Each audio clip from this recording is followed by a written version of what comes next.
نستغفره ونعوذ بالله من شرور أنفسنا ومن سيئات أعمالنا من يهده الله فلا مضل له ومن يضلل فلا هادي له أشهد أن لا إله إلا الله وحده لا شريك له وأشهد أن محمدا عبده ورسوله اللهم صل وسلم على محمد وعلى آل محمد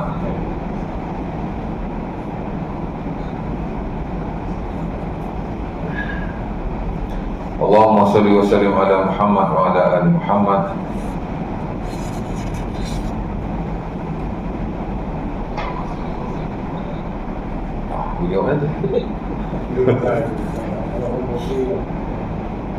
اللهم صل على محمد وعلى آل محمد وسلم تسليما.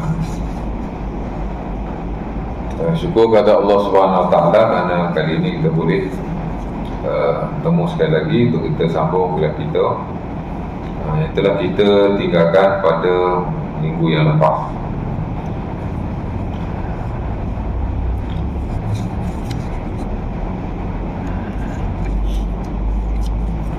Dalam bab an-najasah, babun najasah, bab najis ataupun bab kenajisan.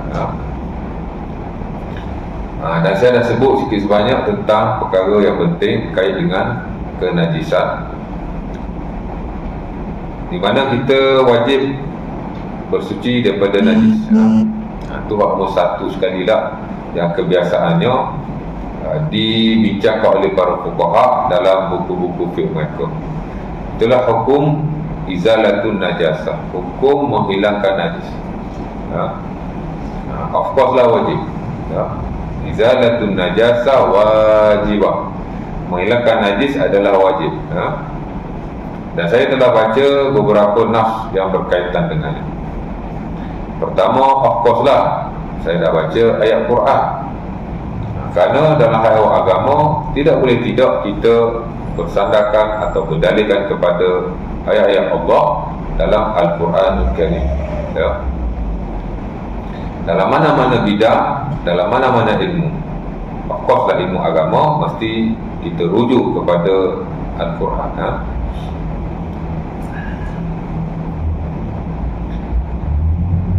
Itulah surah Al-Mudaththir ayat yang keempat.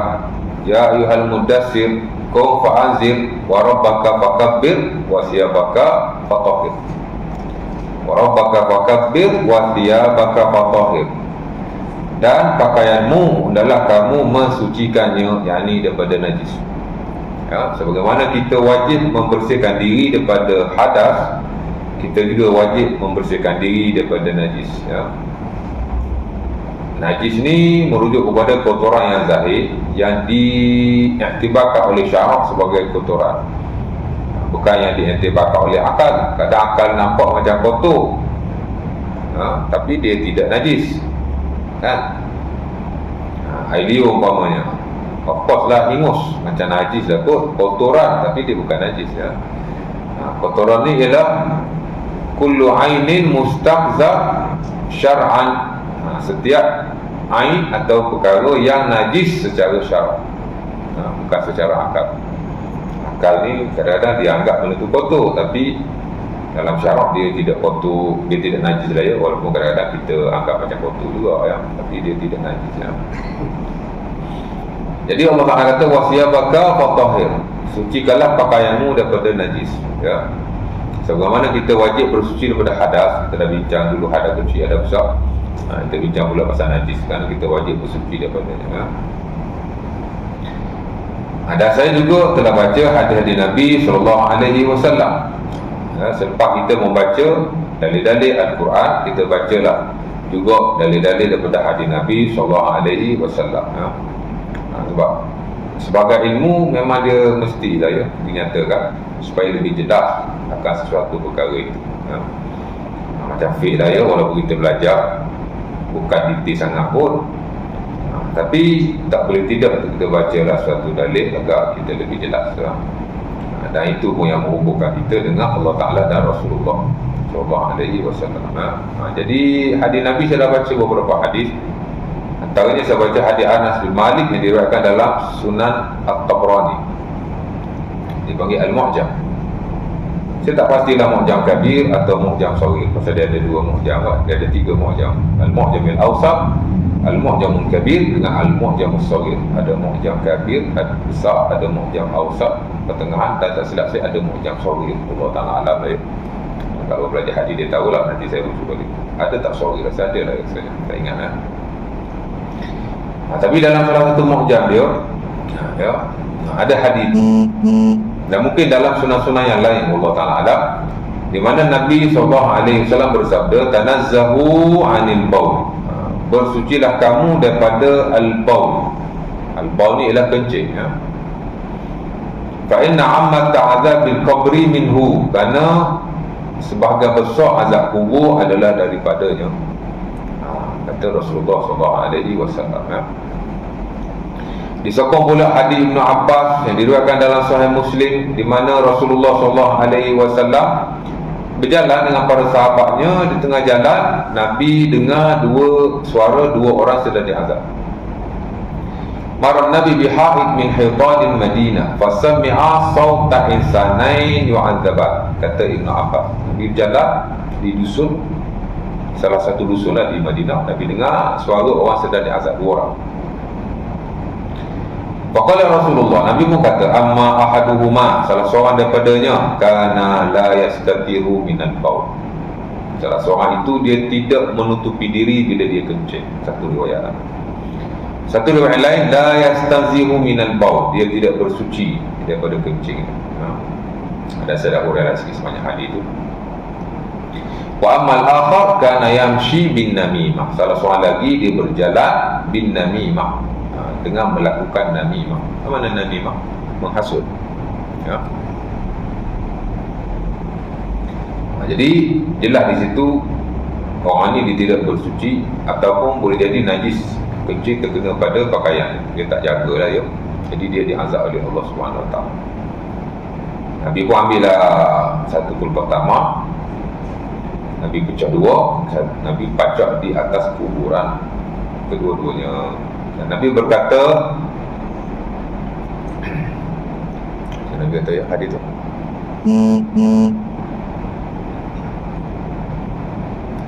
Nabi kata la'allahu yukhaffif anhuma, bukan la'allahu. Nabi kata macam mana hadis tu? Nabi kata asa an yukhaffifahuma. Bukan. Allah lupa amat tak. Nabi kata la'allahu. Nabi berkata mudah-mudahan dua pertama, Nabi bukan dua pertama, satu pertama Nabi ucap dua lah ya. Nabi kata mudah-mudahan Nabi kata mudah-mudahan kedua-duanya ini akan meringankan azab kedua-duanya, selagi mana dia tidak kering ya. Jadi yang kata baca Quran, yang kata zikrullah di kuburan, untuk ahli kubur, kalau merujuk kepada hadis Nabi SAW tentang baca Quran itu tidak ada yang sahih lah ya. Kalau ada pun hadis Ibnu Umar ya, yang dia baca 3 kul. Itu ada ulama kata hasan, antaranya Alimah Ibnu Hajar, tapi dia mauquf, dia perbuatan sahabat Nabi, dia bukan marfu' ya, dia bukan perbuatan Rasulullah. Tapi dia disokong oleh hadis ni lah, jadi nampak macam kuat sikit lah ya. Dan hadis ni dijadikan hujah kepada para ulama yang kata digalakkan membaca Quran ataupun berzikir di kuburan. Hadis ni yang paling kuat sikit pun, pasal dia hadis Muslim. Jadi dia berkata kalau pertama meringankan azab mereka, maka zikir dan baca Quran lebih lagi dia guna kias saya. Baik, itu antara hadisnya. Jadi kembali pada yang tadi, hukum membersihkan diri daripada najis adalah wajib ya. Of course ketika kita nak melakukan ibadah ya. Kemudian yang kedua saya dah sebut juga, pertama hukum bersuci daripada najis, yang kedua ialah hukum najis itu sendiri ya. Di mana hukum najis ialah bukan hukum najis ya. Dia panggil hukum sesuatu bersabit dengan najis. Tadi hukum bersuci daripada najis wajib ya. Yang kedua ialah hukum sesuatu berkait dengan najis. Saya dah sebut kaedah para ulama, itulah al-aslu fil asya' at-taharah ma lam tasbut an-najasah. Itu kata ulama. Asas-asas sesuatu itu adalah suci, melainkan jika telah sabit akan kenajisannya. Asas-asas sesuatu itu suci, melainkan telah sabit akan kenajisannya. Jadi benda tu dia suci. Kalau ada najis baru dia jadi najis. Dia macam bumi dah ya. Asas-asas bumi adalah masjid suci, melainkan jika ada bukti akan kenajisan. Kata Al-Imam Ibn Abdul Bar dalam Al-Mukamkam. Kata Al-Imam Al-Qurtubi rahimahullah dalam tafsirnya, ini satu keringanan yang diberi oleh Allah Subhanahu Wa Taala dan khususnya Rasulullah SAW berbanding Nabi-Nabi dan umat terdahulu. Di mana asas-asas masjid adalah, asas-asas bumi adalah suci dan masjid. Adapun umat terdahulu, asas-asas bumi adalah najis, melainkan setelah dibuktikan ia suci. Terbalik pula. Lagi susah lah ya. Kita ni mudah ya. Waktu dulu saya baca hadis Jabir dalam Sahih Muslim, Nabi kata asas-asas bumi adalah suci dan masjid. Bila seseorang itu masuk waktu semayang, maka semayang. Al-ardu kulluha masajid fa ayyuma rajulin min imrati adrakathu shalah falyusalli. Kata Al-Qurtubi rahimahullah, boleh jadi umat terdahulu kalau nak semayang, dia kena semayang di tempat-tempat khusus. Di masjid umpamanya, di gereja, bukan gereja lah, mana di tempat-tempat khusus. Bukan boleh semayang macam kita tak kisah mana-mana pun, semayang tak semayang di masjid surau. Boleh saja di mana-mana kerana bumi adalah suci. Baik. Kemudian saya masuk yang ketiga itu, itulah asal jenis-jenis najis ya. Najis secara amnya ada tiga. Satu mughallazah, satu mukhaffafah, satu mutawassithah. Mazhab Syafi'i mughallazah merujuk kepada najis anjing dan babi. Mukhaffafah merujuk kepada air kencing kanak-kanak lelaki yang berumur kurang daripada 2 tahun, dia tak makan selain daripada susu ibu. Adapun mutawassithah, pertengahan, adalah selain daripada kedua-dua. Jadi mughallazah ni mana berat, mukhaffafah ni mana ringan. Pasal apa berat? Pasal nak suci dia tu berat sikit, air campur tanah kan, tu juga ni. Pasal apa mukhaffafah? Pasal ringan, tak payah basuh macam hak lain, cukup sekadar merenjis-renjiskan. Dan saya dah baca hadis Ummu Qais yang diriwayatkan dalam Sahih Bukhari ataupun Muslim. Kata Rasulullah ibnillah saghir fa akhadhahu Rasulullah wa ajlasahu ala hijrihi fa bala ala sawbi. Pada Nabi bima'in fa nadahu wa lam yaghsilhu. Ummu Qais buat mari kanak-kanak, Nabi ambil, tak terima dia kencing. Nabi ambil air, Nabi hanya merenjis-renjiskan, Nabi tak basuh. Sementara ada nanas yang lain, antaranya hadis Abu Sama yang diriwayatkan oleh Sunan Abi Daud. Ada juga Ali bin Abi Thalib. Baulul ulam yurash wa baulul jariyah, baulul ulam yurash, ya. Ataupun sebuah riwayat baulul ulam yundah wa baulul jariyah yusab. Kencing lelaki, kanak-kanak lelaki direnjis, kencing kanak-kanak wanita dibasuh. Itu yang sebut mukhaffafah, ringan. Pasal beri izin untuk kita basuh, cukup senang. Mutawassithah ni tengah-tengah. Berat sangat pun tidak, ringan sangat renjis pun tidak, kena basuh betul. Tapi memadai sekali saja basuh. Baik. Jadi masing-masing ulama dalam masing-masing mazhab guna istilah yang sama, tapi makna dia tidak sama. Yang kita sebut mughallazah berat, mukhaffafah ringan, mutawassithah pertengahan, tu dalam konteks mazhab Syafi'i lah yang disebut ya. Tapi dalam konteks mazhab yang lain, mazhab Hanafi, Maliki, kata dia menggunakan istilah yang sama tapi makna yang tidak sama. Ya. Sebagai ulama kata mughallazah ni najis yang disepakati, mukhaffafah najis tidak disepakati ya. Mughallazah ni ada juga kata hadis yang qat'i, jelas. Mukhaffafah ni hadis yang zanni, hadis yang tidak jelas, ataupun hadis-hadis yang khilaf tentang kenajisan. Jadi macam-macam makna lah ya. Ini masing-masing guna mughallazah, guna mukhaffafah. Kita guna juga, tapi makna yang begitu. Mughallazah berat anjing babi, mukhafafah ringan kecil bayi, mutawassitah dia di tengah-tengah ya. Kadang-kadang istilah masing-masing guna sama tapi makna tak sama so. Kemudian najis anjing dan babi, najis anak kecil lelaki tidak minum dan makan selain susu ibu, selain dua najis dasar ini makna kepada tiga-tiga tu ya. Contoh-contoh najis mutawassitah ya. Pertama darah, kedua nanah, ketiga bangkai, keempat mazi, kelima wadi, keenam arak, ketujuh tahi, ke-8 kencing. Siapa lagi notau mutawassitah dulu, lepas mughaladzah dulu. Tak boleh ya. Saya sebut ada mughaladzah dulu ya. Balik pada yang tadi. Najis yang pertama mughaladzah, najis yang berat. Apa najis yang berat? Merujuk kepada anjing dan babi. Anjing, majoriti ulama kata najis dia adalah najis yang berat. Ya. Kerana ada nas daripada Rasulullah SAW diriwayatkan dalam Sahih Bukhari, dalam Sahih Muslim dan selainnya daripada Abi Hurairah. Kata Rasulullah SAW, "Idza walagal kalbu fi ina'i ahadikum falyaghsilhu sab'an." Setengah riwayat falyurikhu walyaghsilhu sab'a mirah. Kata Nabi, apabila anjing menjilat bekas minuman kamu, maka adalah dibuang air itu dan telah dibasuh 7 kali. Ya, dalam Sahih Bukhari dan Muslim ada riwayat Nabi suruh basuh saja, tak ada suruh buang. Tapi ada riwayat yang lain dalam Sahih Muslim sahaja ada riwayat Nabi suruh buang, fal yurikhu. Maksudnya Nabi suruh buang pasal dia najis. Kalau tidak, buat apa Nabi suruh buang? Tak.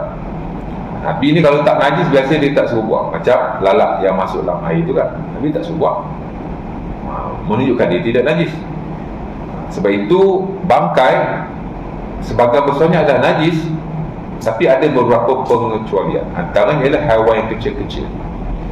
Jika dia masuk dalam air atau makanan, dia tidak menajiskan makanan itu atau minuman itu. Pasal Nabi kata, "Idza waqa'a dzubab fi syarabi ahadikum falyaghmishu." Hadis Muslim pada Abi Hurairah. Bila atau Bukhari, bila lalat masuk ke dalam minuman kamu, Nabi kata kena dia. Fa inna fi ahadi janahihi da'un wa fil akhar shifa. Sebab di sebahagian sayapnya ada penyakit dan sebahagian sayap yang lain ada penawar. Itu nama. Masuk air itu tidak menajiskan. Jadi dia bangkai juga, tapi dia tidak mempengaruhi kenajisan.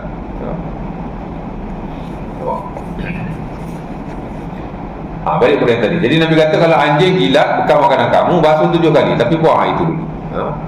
Bekas tu basuh 7 kali, air itu buanglah. Menunjuk akan kenajisannya. Ya. Nas ni kata air liur saja. Macam mana dikatakan keseluruhan anjing itu adalah najis? Dan disebut dalam mana-mana buku fiqh, kullu ajza'il kalbi najisun.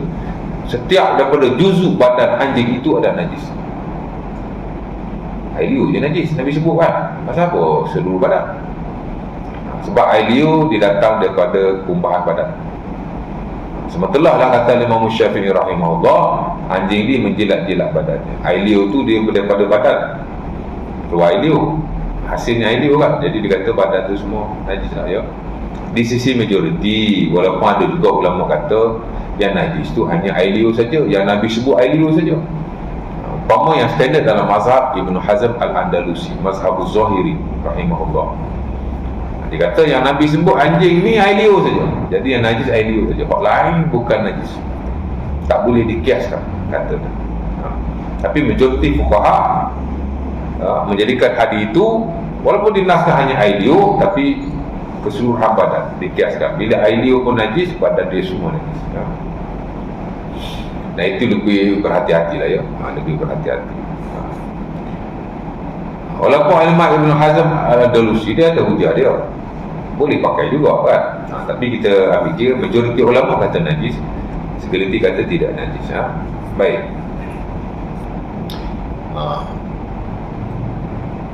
Ada hadis yang lain kata Nabi SAW juga dalam Sahih Muslim, tuhuru ina yahadikum idza walagha fihi al-kalbu ay yaghsilahu sab'a marrat ihdahunna bit-turab. Kalau anjing jilat bekas makanan kamu, Nabi kata kalau kamu basuhlah 7 kali. Salah satu daripadanya adalah daripada air tanam. Nabi sebut air tanam salah satu daripadanya, ya. Dalam riwayat lain Nabi kata mula-mula air tanam. Dalam riwayat lain Nabi kata salah satunya air tanam. Dan dalam hadis Musnad Ahmad juga dengan sanad yang sahih, Nabi kata basuh 8 kali, yang ke-8 itu dengan tanam. Campur-campur semua, mana boleh tanam tu pada mana-mana basuhan. Boleh basuhan pertama, basuhan kedua, hatta basuhan terakhir pun boleh. Tapi sebaik-baiknya ikut dari sudut basuhan yang lebih bagus, kita basuh dengan najis tu buang dengan air, kemudian campur tanah tu basuh lagi dengan air. Campur-campur semua bagi 7 kali minimum. Itu muwallaz anjing, ya. Anjing. Yang kedua dianggap sebagai najis mughallaz. Maksud kena cuci macam tu juga ialah babi, khinzir. Sebut babi punya kasar sikit, ya. Khinzir punya lembut sikit. Gila khinzir. Dan televisyen kata dulu-dulu gila babi, lepas tu dia tukar gila khinzir. Lalu ni balik gila babi balik.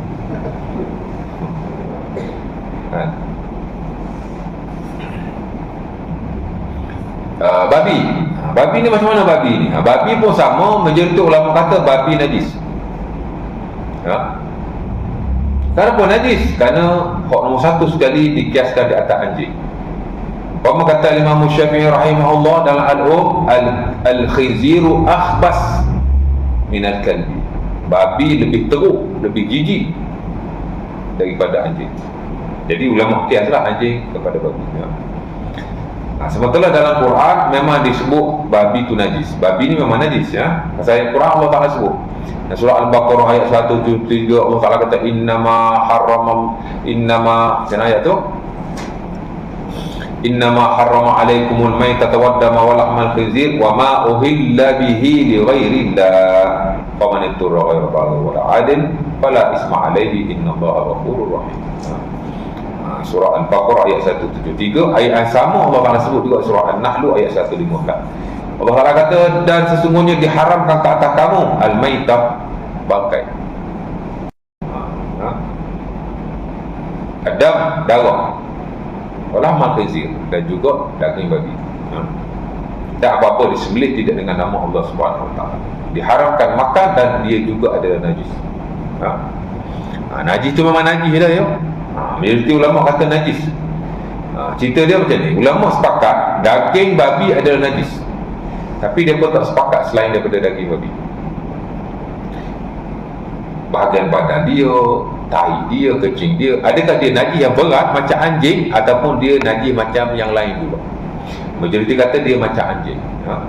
Di atas ayat Quran yang saya baca tadi, juga dalam surah selain daripada Al-Baqarah dan An-Nahl, dalam surah Al-An'am 145 juga, yang kebiasaannya banyak dinukilkan dalam buku-buku fiqh, juga menunjukkan bahawa babi itu najis. Itu lebih jelas sekarang.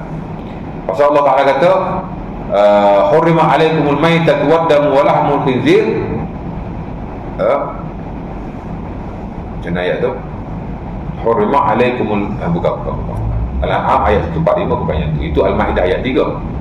Sama juga Allah Ta'ala sebut babi tadi, babi bangkai, babi darah diharamkan. Tapi yang lebih jelas babi itu najis ialah surah Al-An'am ayat 145. Kata Allah, qul la ajidu fi ma uhiya ilayya muharraman ala ta'imin yat'amuhu illa maitatan aw daman masfuhan aw lahma khinzir fa innahu rijsun. Kalau ayat-ayat yang tadi Allah Ta'ala kata diharamkan saja, tapi hak ni Allah Ta'ala sebut dengan jelas, ya.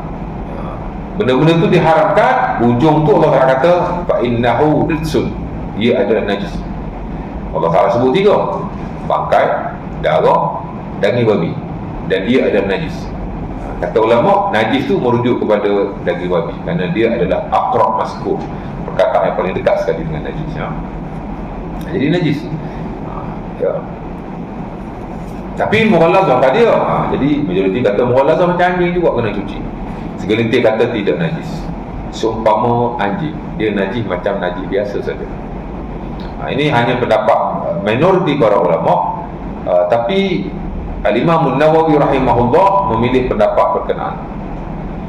Kita belajar pendapat-pendapat Imam Syafi'i yang berlawanan dengan mazhab dia sendiri, mazhab Syafi'i.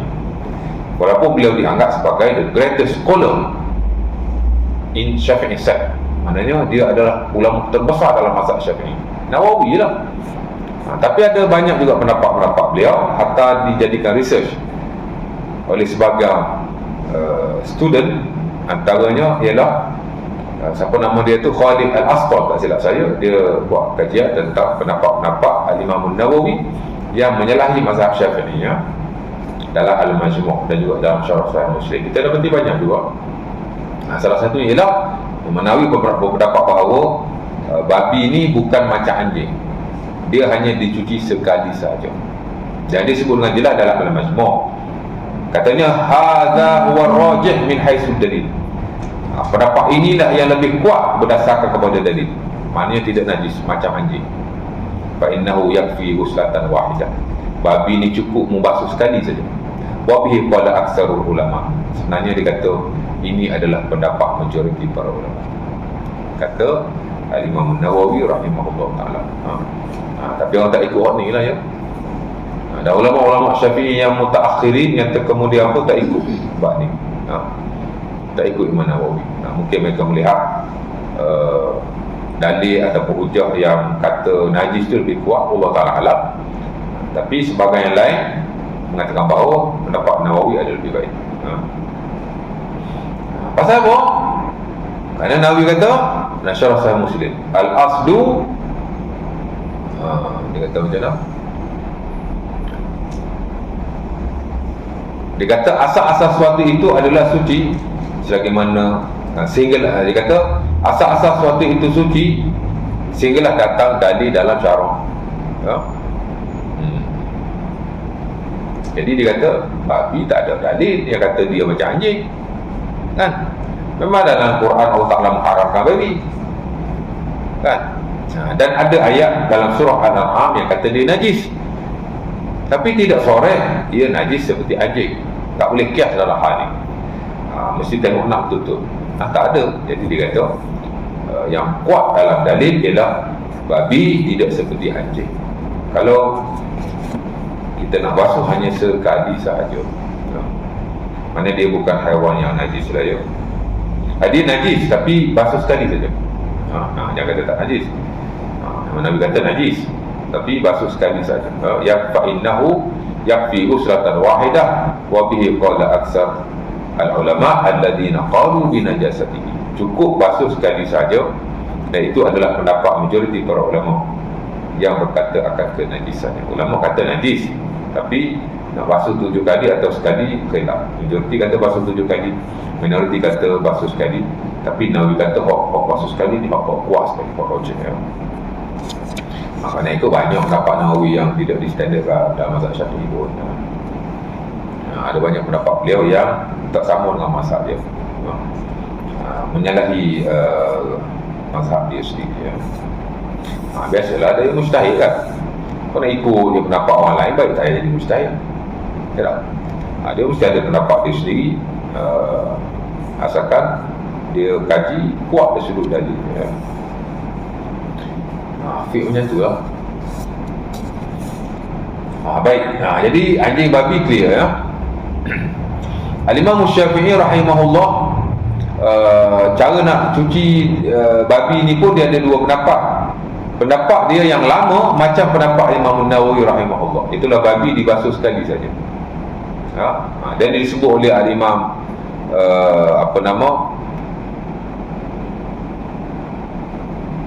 pengarang Al-Muhazzab pun. Apa nama pengarang Al-Muhazzab tu? Dan juga disebut oleh Al-Imam Abu Husain Al-Yamani dalam kitab Al-Bayan, di mana Al-Imam Syafi'i rahimahullah dalam bab babi ni dia ada dua pendapat. Pendapat lama dia kata basuh sekali cukup, pendapat baru dia kata basuh 7 kali macam anjing ya. Itu mughalladh. Yang kedua mukhaffafah, selesai mukhaffafah. Yang ketiga mutawassithah. Mutawassithah tu waktulah. Pertama darah. Darah pun sama tuan-tuan. Majoriti ulama kata ia adalah najis, tak kira darah apa sekalipun. Cuma kalau sikit dia dimaafkan, tapi dia tetap najis. Ya. Itu pendapat majoriti para ulama. Bahkan Al-Imam Nawawi rahimahullah, Al-Imam Al-Qurtubi rahimahullah dan tafsirnya, dan sebagai ulama yang lain mengatakan sudah ijma'. Sudah disepakati bahawa darah adalah najis. Walau bagaimanapun, sebagai ulama yang mutaakhirin, yang kemudian, yang latest, macam Imam Syaukani rahimahullah, pengarang Nailil Autar, Al-Albani rahimahullah.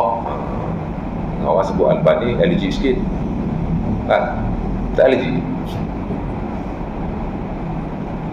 lagi. Sehingga ada lagi beberapa orang yang kata tidak najis. Darah haid sepakat najis, tapi selain daripada darah haid dia kata tidak najis. Darah haid of course lah dia najis, kerana dia dinaskan oleh Rasulullah SAW dalam beberapa hadis. Antaranya hadis Abi Daud daripada Khawlah bintu Hakim. Ditanya Rasulullah SAW, "Ya Rasulullah, inna li saubun wahid ahidu fihi," ataupun "Laisa li illa saubun wahid ahidu fihi." Wahai Rasulullah, aku ni ada satu je kain, masa aku haid aku pakai kain itu juga. Maka Nabi berkata padanya, "Idza tahurti faqsili mawdi'ad dam wa salli fihi." Nabi kata, apa masalah? Bila kamu dah suci daripada haid, kamu basuhlah tempat yang kena darah itu dan kamu semayalah dengan kain itu. Kan? Dia pun tanya Rasulullah lagi, "Fa in lam yakhruj asaruhu?" Maqala Nabi, "Yakfiki ma wa la yadurruki asaruhu." Wahai Rasulullah, kalau aku basuh-basuh darah itu tak hilang juga, ada bekas-bekas dia. Macam mana ya? Nabi kata, cukup kamu membasuhnya dengan air dan tidak ada masalah bekas-bekas yang ada itu. Kalau basuh-basuh dia tak hilang juga, Nabi kata tak apa ya. Dah tak hilang, buat macam mana? Ya. Jadi haid itu jelaslah dia adalah najis ya.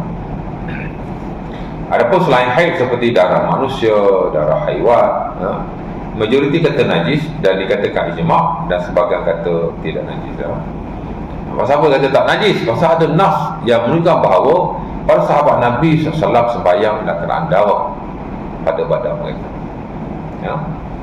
Sebab itu kata Al-Albani, wa da'wal ijma' manqudah bihaza an-nuqul ataupun bima sabaqa minan nuqul.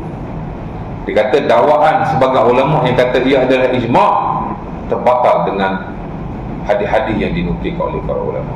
Banyaklah hadis pasal darah ni. Antaranya hadis Hasan al-Basri dalam Sahih Bukhari secara muallaq, katanya la mazal al-muslimun yusalluna fi jarahatihim. Kata Hasan Basri, walaupun dia tabi'in, tapi pendapat beliau dinukilkan hatta dalam Sahih Bukhari, macam Auza'i juga. Dia kibarut tabi'in. Dia kata sentiasalah orang-orang Islam itu sembahyang dalam keadaan mereka luka. Maksudnya luka keluar darah dan sembahyang juga. Itulah maksud Al-Hasan al-Basri ya.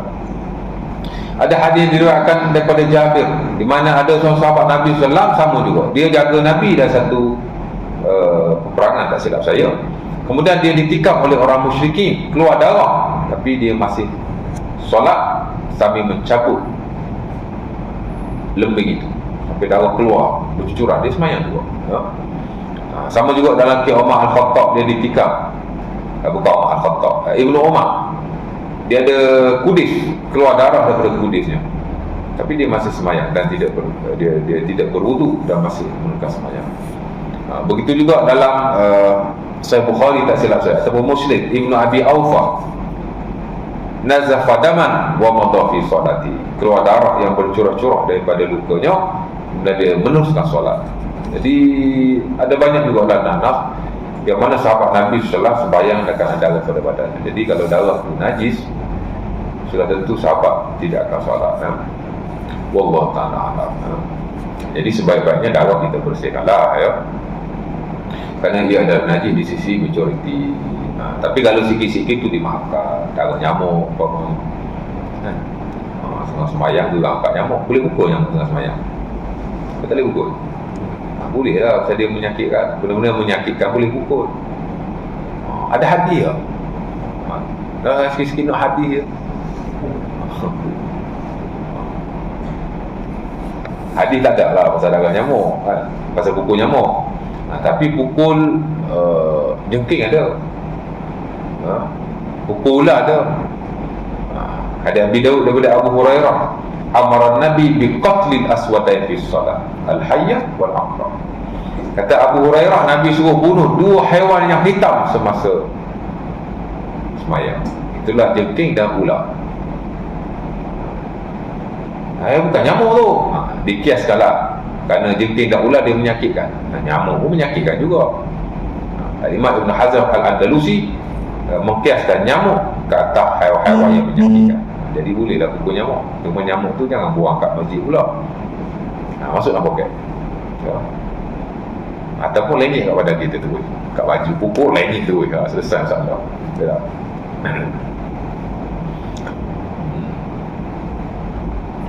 Nabi SAW dalam sunnah Abi Daud, dia semayang kemudian lipat gigi dia.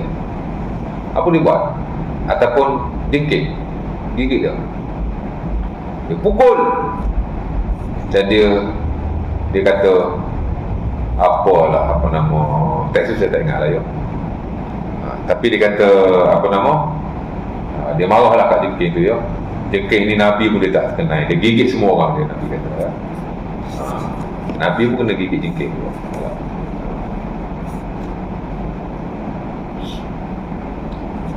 Jadi darah ni najis ya, di sisi majoriti. Nanah juga adalah najis dikiaskan ke atas darah. Kerana nanah dia berasal daripada darah sebenarnya. Bangkai juga najis. Ayat Quran saya sebut tadilah, Al-Baqarah 173, Al-Ma'idah ayat ketiga, Al-Nahlu ayat 115 dan surah Al-An'am 145. 4 ayat ni memang menjelaskan Al-Maitah, bangkai, Adam, darah, dan juga lahmu khinzir, daging babi. Tiga-tiga ni najis. Darah selain daripada hadis Khawlah bintu Hakim merujuk kepada darah haid najis, ulama juga kata darah itu najis menggunakan keempat-empat yang ayat saya baca tadi. Allah Ta'ala kata hurrima alaikumul maitatu waddam, diharamkan ke atas kamu bangkai dan darah. Bangkai najis, darah pun najis dah, pasal Allah Ta'ala sebut sekali. Jadi pendapat ulama yang kata najis tu pun kuat juga, yang Quran ya. Tapi yang kata tak najis pun kuat juga kan. Kalau sama-sama kuat, ikut mana? Ikut orang kata najis tu lebih baik ya. Saya itu lebih berhati-hati, berjaga-jaga. Jadi kalau darah tu banyak, berbasuh tu lebih baik ya. Kalau sikit-sikit dimaafkan ya. Bangkai ya, jelas ya, bangkai. Bangkai adalah najis sama sekali. Tak kira bangkai apa, sama ada di kalangan haiwan yang halal dimakan ataupun haiwan yang haram dimakan. Dan sebagian ulama kata bangkai manusia pun najis juga, cuma majoriti kata tidak najis. Allah Ta'ala kata walaqad karramna bani Adam. Allah Ta'ala muliakan anak Adam, Allah Ta'ala muliakan. Tapi selain daripada manusia, haiwan tak kira lah boleh dimakan atau tak boleh dimakan. Bila dia mati tanpa disembelih, kena gelek motorkara, dia mati, dia panggil al-maitah, ialah mata ala hatfi anfi, mati begitu je, mana tidak disembelih. Ataupun disebut sebagai mata ala ghairi zabhi syar'i, apa-apa yang mati tanpa disembelih secara syarak, dia pakai. Kalau sembelih pun habis tak ikut syarak, pakai juga. Kalau mati tak disembelih, kena langgar dan seumpamanya, pakai juga. Tak kira halal dimakan atau tak halal dimakan, semua ada najisnya. Begitu juga haiwan yang terputus bahagian daripada badan, sama ada yang halal dimakan atau tak halal dimakan. Ayam kita terlanggar kaki dia putus, hidup lagi, tapi kaki dia yang putus tu juga bangkai. Pasal hadis Abi Waqid Al-Laisi dalam sunnah Abi Daud, Nabi kata maquti'a min bahimah wa hiya hayyah fa huwa maitah. Apa-apa yang terputus daripada haiwan semasa dia hidup, maka yang terputus itu adalah bangkai. Tak kisahlah. Cuma dikecualikan daripada bangkai ini beberapa hal. Pertama, bulu dan tulang ataupun lain-lain bahagian. Khilaf ya. Sebagai ulama kata, hatta Al-Imam Nawawi rahimahullah dalam Al-Majmu' dia ada satu bab khas, mazahibul ulama fi sya'r wal 'adab wal rish wal wabr. Dia kata pendapat-pendapat para ulama dari sudut bulu, tulang, al-qarnu, tanduk, najis ke tak najis bila dia jadi bangkai lah ya. Sebagai ulama kata najis, dan dia kata wa madhabu ba'dil ulama annaha najisah. Mazhab kita dan mazhab sebahagian para ulama, ia adalah najis. Bila haiwan tu mati, seluruh badan dia adalah najis. Bulu ke, tulang ke, apa benda najis. Itu sebagainya. Sebagai ulama yang lain kata semua najis, melainkan bulu tidak najis. Itu pendapat Al-Imam Ibnu Muzir rahimahullah. Tak pernah dengar Ibnu Muzir? Fiqh dia best. Saya suka baca buku Al-Imam Ibnu Muzir. Antara buku dia famous ialah Al-Awsat fi Sunan, merujuk pada fiqh para sahabat dan tabi'in. Dia ulama besar. Dan banyak yang kita nukilkan ijma' tu ijma' dia lah. Hatta Imam Nawawi kata, aku kalau nak rujuk ijma', aku akan rujuk Ibnu Muzir lebih daripada aku rujuk ulama-ulama Syafi'i. Pasal apa? Li'annahu qudwatun fi hadzal fan. Kerana dia adalah alim dalam bab ini. Dia alim suku bab ijma' ni. Ibnu Muzir kata bulu tak najis. Begitu juga Al-Imam Al-Muzani, anak murid Al-Imam Syafi'i rahimahullah. Dia kata bulu tak najis. Orang lain najis ke? Tulang, kulit, daging. Adapun Al-Imam Abu Hanifah dan juga Al-Imam Dawud Az-Zahiri kata tak najis ke? Tulang dan bulu tak najis, orang lain najis. Jadi itu mazhab-mazhab para ulama dan ahad. Masing-masing ada hujah masing-masing, saya lihat. Yang saya tak perlu terangkan lah ya. Cuma kita lihat pendapat yang kuat ialah tidak najis. Itu saja. Fiqh contemporary banyak mentarjihkan bahawa bangkai semua ada najis melainkan bulu dan tulangnya. Adalah dalil-dalil mereka, Allah Ta'ala alam. Cuma Imam Nawawi dalam Al-Majmu' dia bantah hal seumpama itu kerana hadis-hadis diriwayatkan bahawa hadis Anas bin Malik, hadis Sauban dan Sunan Abi Dawud dan selainnya kata tidak sahih. Allah Ta'ala alam. Tapi ada juga Sahih Bukhari yang sahih, umpama nas daripada Al-Auza'i ya.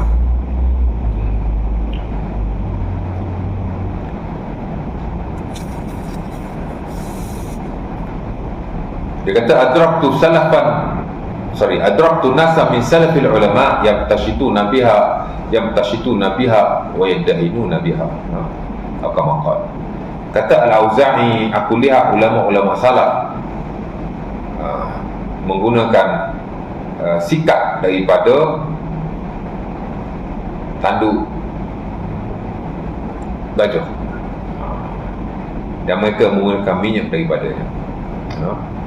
Al-Auza'i yaqulu fi 'idhamil mauta aw nahwiha, adraktu nasa min salafil ulama yamtashituna biha wa yaddahinun. Jadi di atas nas itu ada kata tidak najis lah. Baik. Bangkai dikecualikan juga kulit setelah ia disamak. Kulit asal bangkai, tapi bila kita samak dia jadi suci. Tak kecuali kulit haiwan yang halal dimakan ataupun tidak halal dimakan.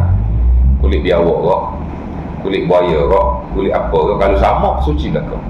Di sisi sebagian para ulama macam standard mazhab Syafi'i suci. Hatta Imam Syafi'i fatwa dia yang baru, dia kata boleh makan. Lembu kena langgar, lori matilah. Ambil kulit dia sama-sama makan kulit. Dia kata boleh makan, fatwa dia yang baru. Tapi ulama Syafi'i tak ikut fatwa tu. Dia ikut fatwa yang lama lah ya. Tak boleh makan. Boleh bunuh tapi tak boleh makan. Adalah dalil-dalil mereka. Dan Nabi SAW memang suruh ambil kulit haiwan. Kata Ibn Abbas dalam Sahih Muslim, ada orang bagi kambing kat Maimunah isteri dia. Kambing tu mati, dia nak dibuang lah. Nabi pun tanya, hal akhastum ihabaha pada waktu muha, pada waktu muhu, Nabi kata kenapa tak ambil kulit? Sama lah. Sahabat pun kata inna maitah ya Rasulullah, dibakai kan. Nabi kata inna ma harma akluha, dia tak boleh makan, tapi bila kamu dah sama boleh guna. Itu maksudnya ya. Jadi bangkai ada pengecualian, kulit salah satu juga daripada ni. Lagi itulah haiwan yang kecil-kecil, ya. Dia najis di sisi majoriti, tapi dia tidak menajiskan sesuatu itu.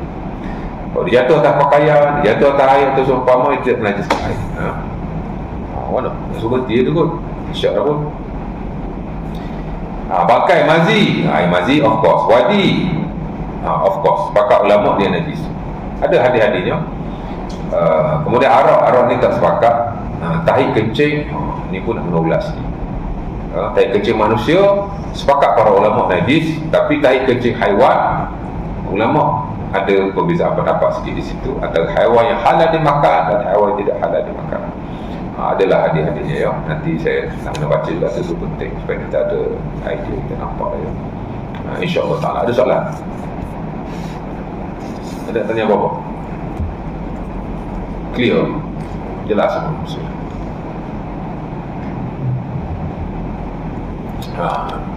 Ajar tak bagi tak apa ya, jadi kita nampak.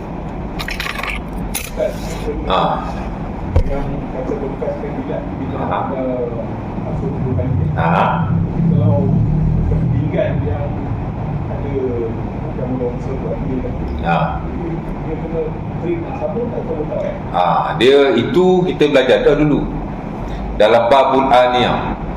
The chapter of utensil, mana bekas-bekas makanan dan minuman. Ialah bila ini kadang-kadang kita pergi rumah orang non-Muslim, kita tak tahu kan, dia ni guna tu haiwan-haiwan ataupun makanan-makanan tidak halal atau seumpamanya. Kalau kita nampak dia guna, kita basuh lah. Tapi kalau kita tak nampak, kita tak payah basuh. Sebab dia ada hadis sebenarnya ya. Itulah hadis diriwayatkan oleh Abu Sa'labah Al-Khushani dan Sahih Bukhari ataupun Muslim. Dulu kita dah baca masa babul aniyah dulu. Bekas-bekas makanan ni kita bincang ada beberapa bekas makanan. Pertama, bekas makanan ada lemah dan perak. Aniyatul zah wal fiddah. Kita bincang itu. Yang kedua ialah aniyatul kufar, bekas-bekas makanan orang-orang kafir. Bekas makanan orang kafir ni memang sahabat tanya Nabi. Abu Sa'labah Al-Khushani ditanya, ya Rasulullah, nahnu bi ardi qaumin ahli kitab, apa nak kulu fi aniyatihim? Wahai Rasulullah, kami ni duduk di negeri ahli kitab.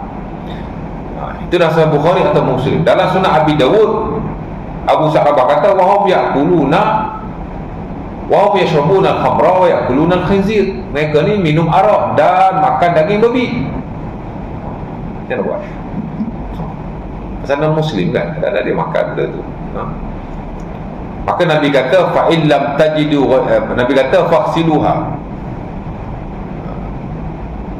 Nabi kata basuh. Nabi kata fa in lam tajidu ghairaha faghsiluha. Nabi kata kalau kamu tidak dapati Nabi kata la ta'kulu fiha, jangan kamu makan di dalamnya. Illa alla tajidu ghairaha faghsiluha wa kulu fiha. Melainkan kalau kamu tidak ada bekas yang lain, maka Nabi kata basuhlah dan kamu makanlah. Kalau ada bekas lain, makan bekas lain Nabi kata. Tapi kalau tak ada bekas lain, basuh dan makanlah Nabi kata. Hadis ini juga dijadikan sandaran para ulama yang kata babi ini tak perlu basuh 7 kali. Pasal sahabat kata mereka makan babi, tapi Nabi kata basuh kemudian makan. Mana Nabi sebut basuh sekali je lah. Jadi dalam konteks kita pun sama juga kan, kita pergi rumah orang non-Muslim atau seumpamanya. Jadi kita boleh makan saja as long as pinggan yang dia serve tu bersih. Tak perlu kita nak bawa pinggan sendiri daripada rumah dan seumpamanya ya. Dan kita belajar tu dalam fiqh al-aqaliyat, fiqh minority ya.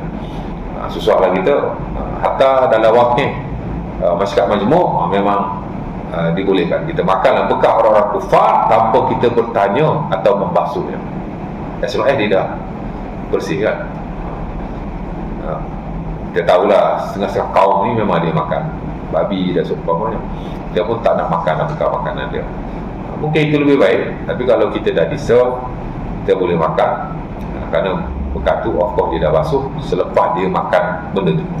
Cukup lah, dia dah basuh kan. Okay. Jadi tak ada apa-apa masalah. InsyaAllah ta'ala. Ada soalan lagi? Tak ada ya. Jadi aku lupa ada. Wassalamualaikum warahmatullahi wabarakatuh. Ingatlah kita berhenti hari itu. Pak, kita berhenti malam ni. Mana tadi?